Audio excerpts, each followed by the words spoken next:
ago, I will give a ruling on the matter at hand.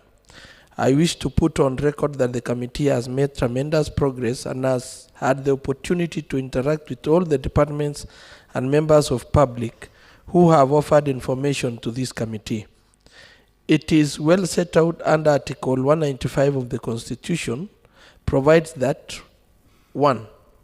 A county assembly or any of its committee has power to summon any person to appear before it for the purpose of giving evidence or providing information. 2.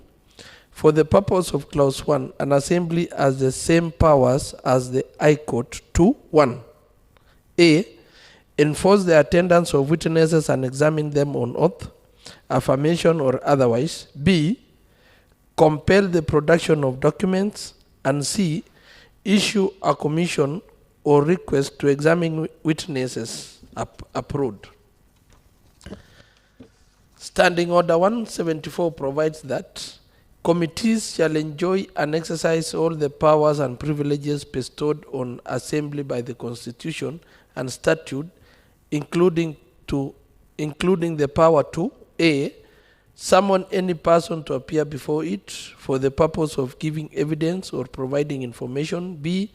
Enforce the attendance of witnesses and examine them under oath, affirmation or otherwise. Compel the production of documents. C. Request for and receive papers and documents from the government and the public. And D. Issue a commission or request to examine witnesses approved.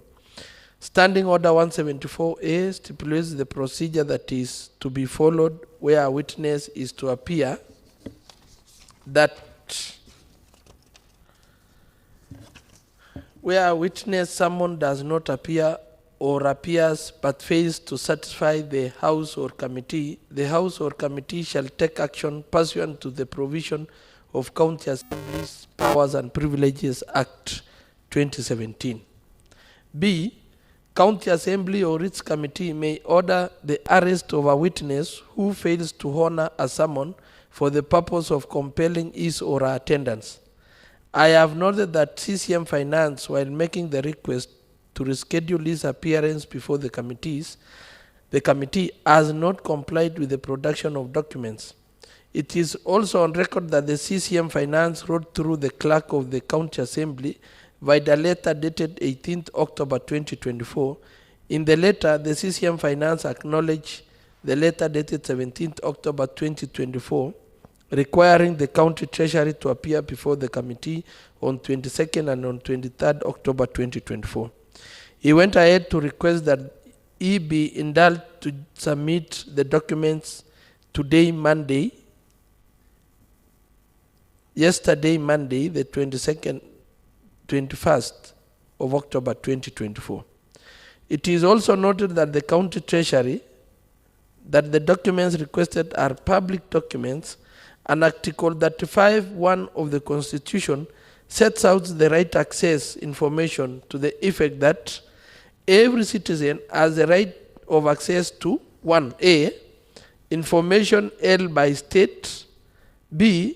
Information held by another person and required for exercise or protection of any right or fundamental freedom.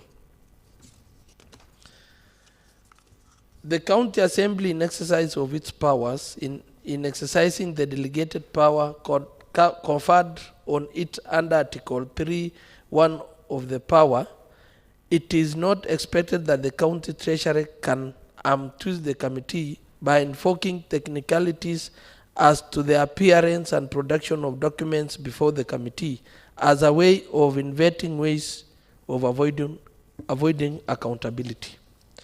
County Assembly Powers and Privileges Act 2027 obligates public officers with the duty to give evidence that 1. No public officer shall refuse to produce before a county assembly or a committee any paper, book, record, or document. 2.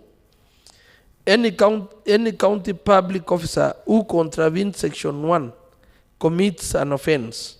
3.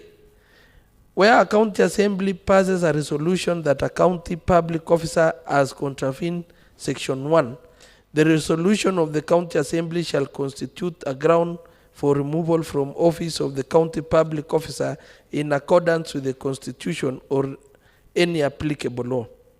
It is done to the CCM Finance and Economic Planning as the head of the county treasury, and all public officers are bound by this provision of the law and the defiance of an order for the production and or appearance to summon issued.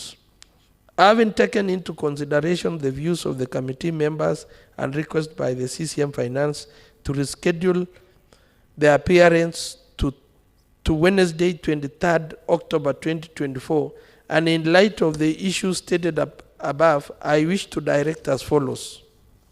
1. The request by the CCM Finance and Economic Planning is here admitted to appear on 23rd October 2024 at 9 a.m. at County Assembly Chambers, to the effect that A, the CCM Finance and Economic Planning, to jointly with CEO Finance and Economic Planning, to submit all documents requested, including but not limited to those requested by letters dated 1st, 2nd, 7th, and 17th October 2024. B, subject to one above, the documents be submitted today by 2 p.m.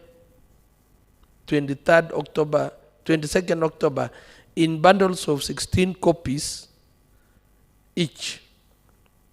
Second, the committee will, pursuant to Section 34(1) of the County Assembly's Powers and Privileges Act, will make a request to the Director of Public Prosecution to take such action against CCM Finance and Economic Planning, Chief Officer Finance and Economic Planning Finance, and other persons who are summoned along the Treasury for committing offences within the Act, in particular, refusal to produce documents and appear before the committee as directed above.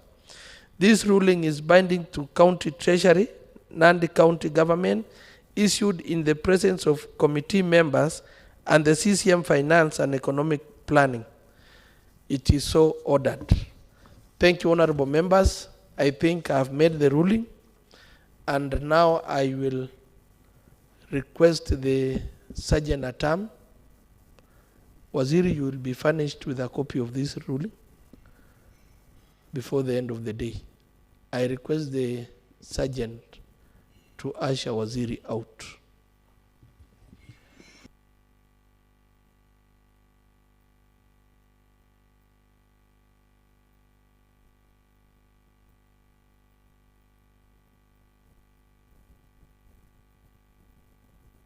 Thank you, honorable members. I will now call for a proposer and a seconder for the adjournment of this session. I, Honorable Josephat Kitabet, do propose for the adjournment. I to force a 2 second. Thank you, honorable members. The session stands adjourned until tomorrow 9. Thank you.